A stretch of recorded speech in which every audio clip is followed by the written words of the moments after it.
آج تمام لوگوں کے لیے میٹھے پانی کا خود کنواں خرید کر دینے والا خود پانی کی بوند بوند کو ترس رہا ہے۔ اس محسن اعظم شہید وفا مظلوم مدینہ کے ذکر شہادت سے ایمان کو دلا بخشو، اپنے ایمان کو تازہ کرو۔ ذرا اپنے دل پر ہاتھ رکھ کر سوچو، جس نے پانی کا کنواں لوگوں کو وقف کیا ہو، جس نے اپنی جیب سے اپنا پیسہ خرچ کر کر لوگوں کے لیے، مسلمانوں کے لیے وقف کر دیا، آج وہی ایک ایک بوند پانی کو ترس رہا ہے۔ او مسلمانوں، مجھے کہنے دو، حسین پیاسوں کا امام تھا مگر عثمان پیاسے سے اماموں کا امام ہے۔ یا حی یا قیوم برحمتک استغیث۔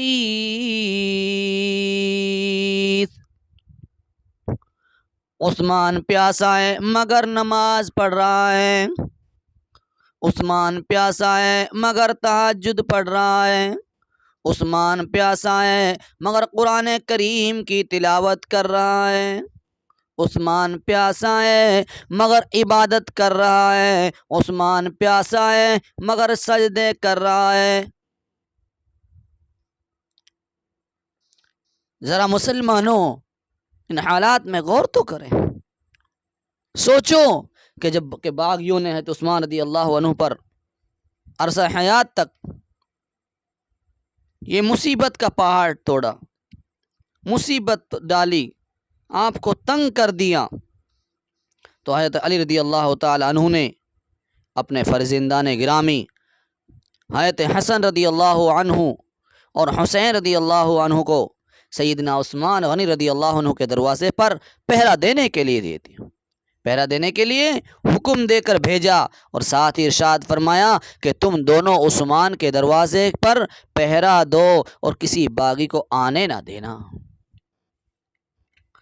حضرت حسنین کریمین اپنے والد گرامی حضرت علی رضی اللہ عنہ کا ارشاد گرامی سن کر فوراً روانہ ہوئے، حضرت عثمان رضی اللہ تعالیٰ عنہ کے دروازہ اقدس پر پہرا دینے کی ڈیوٹی ادا کرتے ہیں۔ امام ابن کثیر رحمۃ اللہ علیہ فرماتے ہیں محاصرین نے قصر خلافت کو احاطے میں لے لیا، اصحاب رسول کے صاحبزادوں کی ایک جماعت اپنے آبا کے، اپنے والد محترم کے حکم سے آپ کے پاس پہنچی، مثلا حضرت حسنین حضرت عبداللہ ابن زبیر، آپ قصر خلافت میں موجود مجاہدین کے امیر تھے، عبداللہ ابن عمر رضی اللہ عنہ، یہ سب حضرات باغیوں کو حضرت عثمان رضی اللہ عنہ کے قریب جانے سے روکتے تھے اور ان پر تیر اندازی کرتے تھے۔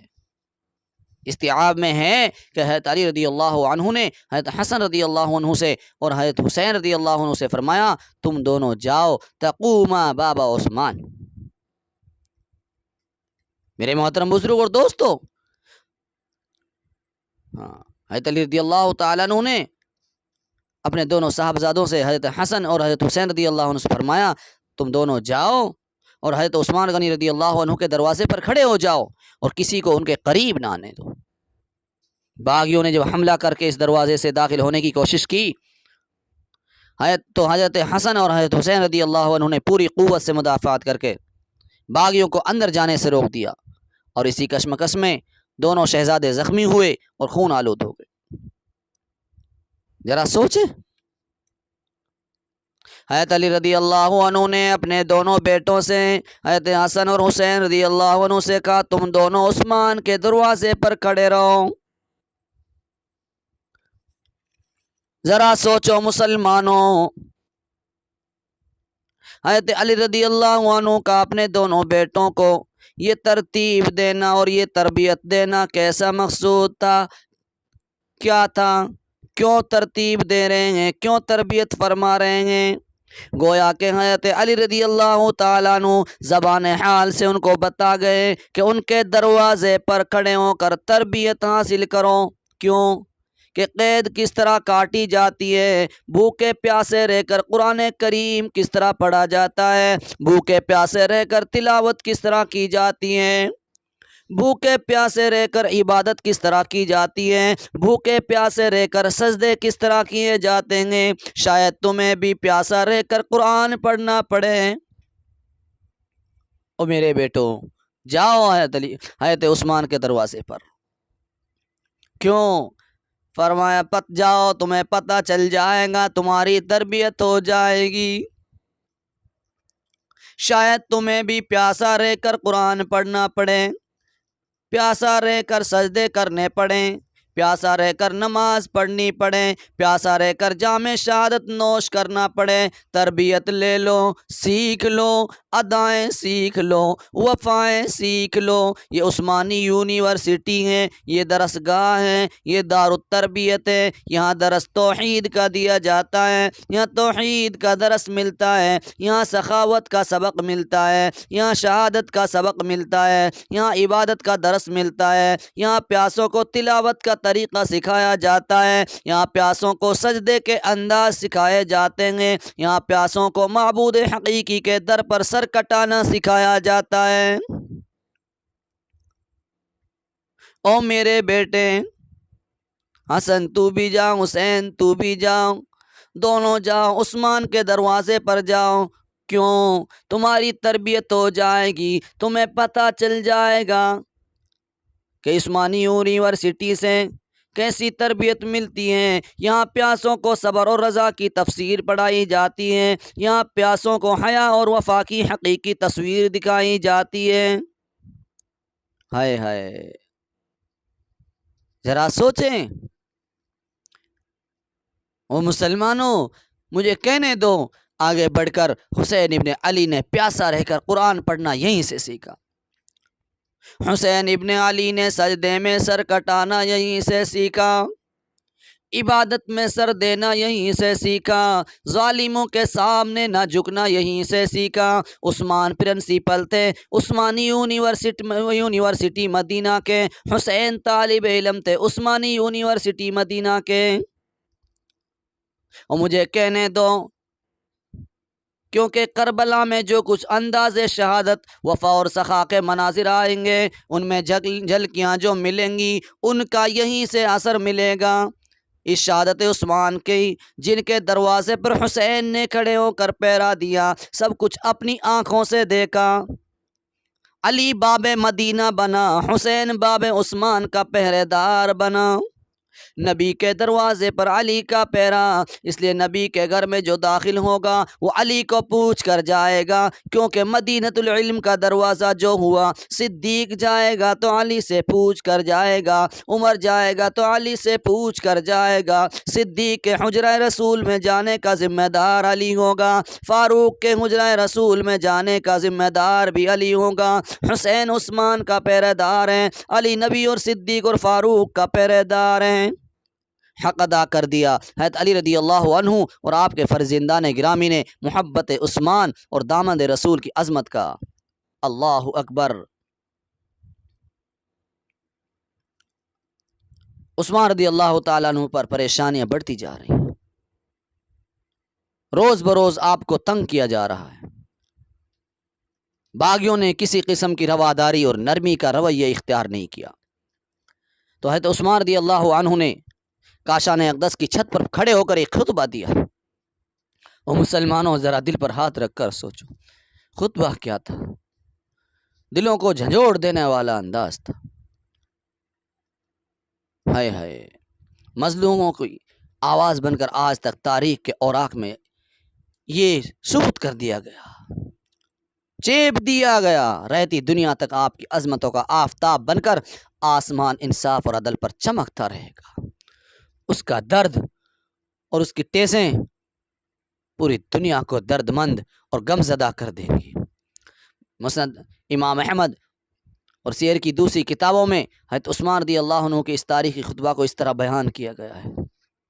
ذرا سوچیں، حضرت عثمان رضی اللہ تعالیٰ عنہ چھت پر گئے، چھت کے اوپر پہنچے، چھت کے اوپر سے مجمع کو مخاطب کر کے فرمایا، او لوگو، تمہیں معلوم ہے آپ صلی اللہ علیہ وسلم جب مدینہ آئے تو مسجد نبوی تنگ تھی، تمہیں معلوم ہے؟ او لوگو، تمہیں معلوم ہے جب سرور کائنات محبوب خدا حضرت محمد الرسول اللہ صلی اللہ علیہ وسلم جب مدینہ منورہ تشریف لائے، مسجد نبوی تنگ تھی، آپ نے ارشاد فرمایا کون ہے جو اس زمین کو خرید کر وقف کرے گا، اس کے صلہ میں اس کو جنت میں اس کے بہتر جگہ ملے گی۔ میں نے اس حکم کی تعمیل کی تھی، کیا تم مجھے اسی مسجد سے آج نماز پڑھنے سے روکتے ہو؟ تم خدا کی قسم کھا کر بتاؤ۔ جب آپ صلی اللہ علیہ وسلم مدینہ تشریف لائے تو آپ نے فرمایا تھا، ہے کوئی بیر روما کو خرید کر مسلمانوں کے لیے وقف کر دے، کیونکہ یہی ایک میٹھے پانی کا کنواں تھا، تو میں نے اس کنویں کو خرید کر مسلمانوں کے لیے وقف کیا تھا۔ تو اس پر آپ صلی اللہ علیہ وسلم نے اپنی زبان نبوت سے مجھے جنت کی بشارت دی تھی، کیا تم آج مجھے اسی کنویں کے پانی پینے سے روکتے ہو؟ کیا تم جانتے ہو اس رت کے لشکر کو میں نے یہی ساز و سامان سے آراستہ کیا؟ سب نے جواب میں کہا سب باتیں سچ ہیں۔ اس کو تسلیم کرنے کے باوجود آپ کے تمام ارشادات صحیح ہیں اور درست ہیں، مگر سنگ دلوں نے پھر بھی کوئی اثر قبول نہ کیا، بلکہ اس محاصرے کو اور بھی شدید کر دیا۔ پھر آپ نے بیان جاری رکھتے ہوئے ارشاد فرمایا، میں تم کو قسم دیتا ہوں تم میں سے کسی کو یاد ہے کہ ایک دفعہ آپ صلی اللہ علیہ وسلم پہاڑ پر چڑھے تھے، پہاڑ ہلنے لگا، محبوب کریم صلی اللہ علیہ وسلم نے پہاڑ کو پاؤں سے ٹھوکر مار کر فرمایا، اے پہاڑ ٹھہر جا، تیری پیٹھ پر اس وقت ایک نبی، ایک شہید اور ایک صدیق ہے۔ اور اس بشارت کے وقت میں آپ کے ساتھ تھا۔ لوگوں نے کہا یاد ہے۔ پھر فرمایا مکہ میں آپ نے مجھے حدیبیہ سے سفیر بنا کر بھیجا تھا، تو کیا اپنے دست مبارک کو میرا ہاتھ قرار نہیں دیا تھا؟ میری طرف سے خود ہی بیعت نہیں فرمائی تھی؟ سب نے کہا سچ ہے۔ مسلمانوں دعا کریں انشاءاللہ یہ بیعت کا مسئلہ اور یہ بیعت کا بیان بھی انشاءاللہ، جو بیعت آپ صلی اللہ علیہ وسلم نے صحابہ کرام سے لی تھی اور اس بیعت پر اللہ راضی ہوا، پورا خلاصہ اور انشاءاللہ پورا واضح کر کر بیان اگلے بیان دوں گا، اس میں بتاؤں گا انشاءاللہ۔ مگر اتنا بتاتا چلوں کہ حضرت محبوب کریم صلی اللہ علیہ وسلم نے حدیبیہ گئے ہوئے ہیں، آپ نے حضرت عثمان کو بھیجا بستی میں کہ واپس نہیں آئے، آواز پہنچنے لگی عثمان چلے گئے واپس نہیں آئے، کہ شہید تو نہیں کر دیا؟ آپ نے 1400 تقریباً صحابہ کرام کی جماعت تھی، بیعت لیا، تمام کے تمام صحابہ کرام نے اپنے آپ کو آپ صلی اللہ علیہ وسلم کے ہاتھ پر بیعت کر لیا، سب نے بیعت کی۔ اللہ کے نبی نے کہا عثمان نہیں ہے، عثمان موجود نہیں ہے، سنو، اپنے کھبے ہاتھ کو کہا یہ میرا ہاتھ ہے، اور سیدھے ہاتھ کو کہا یہ عثمان کا ہاتھ ہے۔ اس بیعت میں آج اللہ کے دین کے لیے قربانی دینے کے لیے عثمان کا ہاتھ یہ ہے، اور عثمان میرے ہاتھ اس ہاتھ پر بیعت کر رہے ہیں۔ اللہ کو یہ ادا پسند آئی، اللہ تعالیٰ نے قرآن پاک میں اس کا نقشہ کھینچ دیا۔ اللہ کا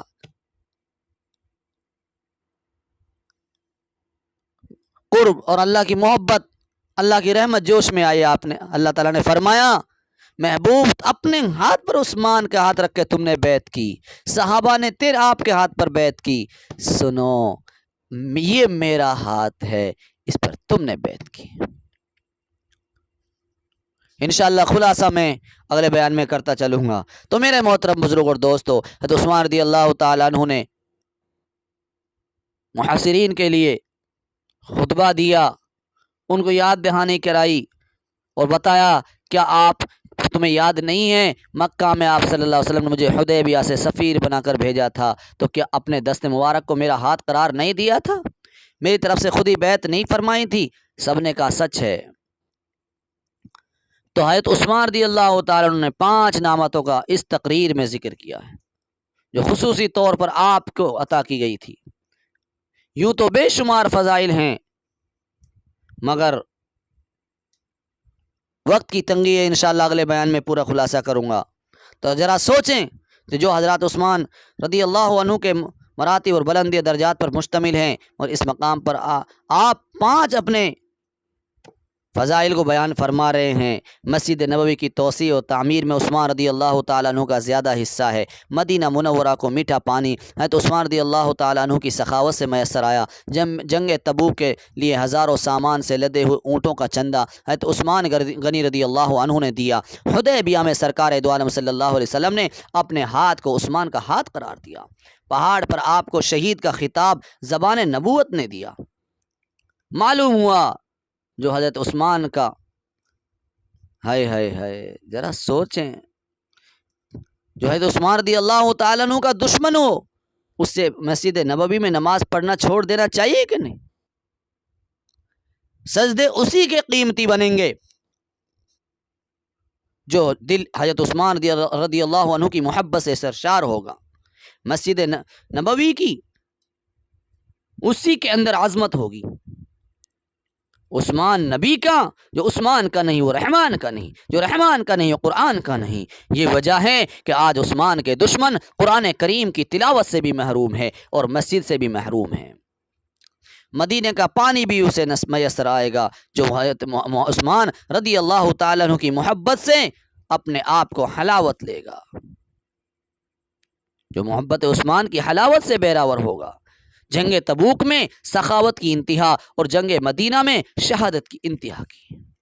ہائے ہائے، فرمایا بیعت لے لی، نبی کا ہاتھ عثمان کا ہاتھ ہے، یہ تعمیر ہے، یہ تعبیر پتہ دیتی ہے اعتماد نبی کا اعتماد عثمان پر کیا تھا، یعنی اللہ کے نبی کا اعتماد عثمان پر کیسا تھا۔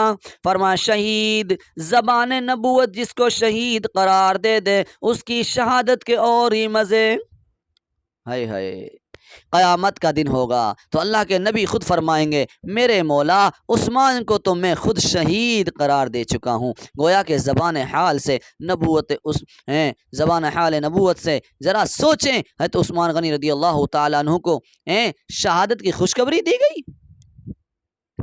یہ وہ فضائل ہیں جو اللہ تعالیٰ کے پیارے رسول نے خود اپنی زبان نبوت سے عثمان غنی رضی اللہ تعالیٰ عنہ کو عطا فرمائے۔ گویا کہ یوں سمجھ لیا جائے تقریر نبی کی اور شان عثمان کی۔ لسان نبوت نے فضائل عثمان کا دلوں پر سکہ بٹھا دیا۔ ذالک فضل اللہ یؤتیہ من یشاء، یہ اللہ کا فضل ہے جس کو چاہے عطا کرتا ہے۔ ہائے ہائے مسلمانوں، سوچو حضرت عثمان رضی اللہ تعالیٰ عنہ کی یہ دلوں کو ہلا دینے والی تقریر بھی ان باغیوں کے قلوب پر کوئی اثر نہیں کر سکی۔ کیوں؟ اقبال مرحوم نے سچ کہا ہے، پھول کی پتی سے کٹ سکتا ہے ہیرے کا جگر۔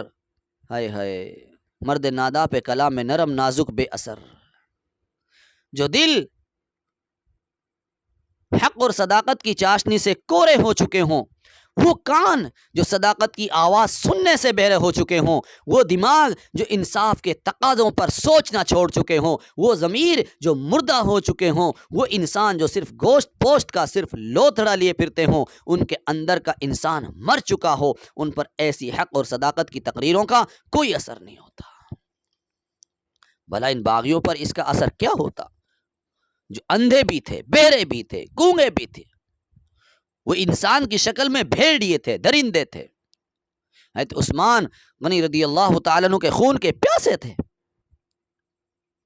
وہ خون اسلام کی شکل میں اسلام سے انتقام لینا چاہتے ہیں۔ وہ اپنا درندانہ انداز اور اپنے درندہ صفت آبا و اجداد کی رسم اور رواج کے پابند تھے۔ حضرت محمد رسول اللہ صلی اللہ علیہ وسلم کی آنکھوں کے نور، دل کے سرور، جنت کے رفیق، وفا اور حیا کے پتلے، سخاوت و شجاعت کے پیکر حضرت عثمان رضی اللہ تعالیٰ عنہ کو آج اپنی تلواروں اور برچھیوں اور لاٹھیوں، تیروں، نیزوں سے چھلنی کر دینا چاہتے تھے۔ ان کے نزدیک ہائے ہائے یہ موقع تھا اسے آج کسی قیمت پر بھی گنوانا نہیں چاہتے تھے۔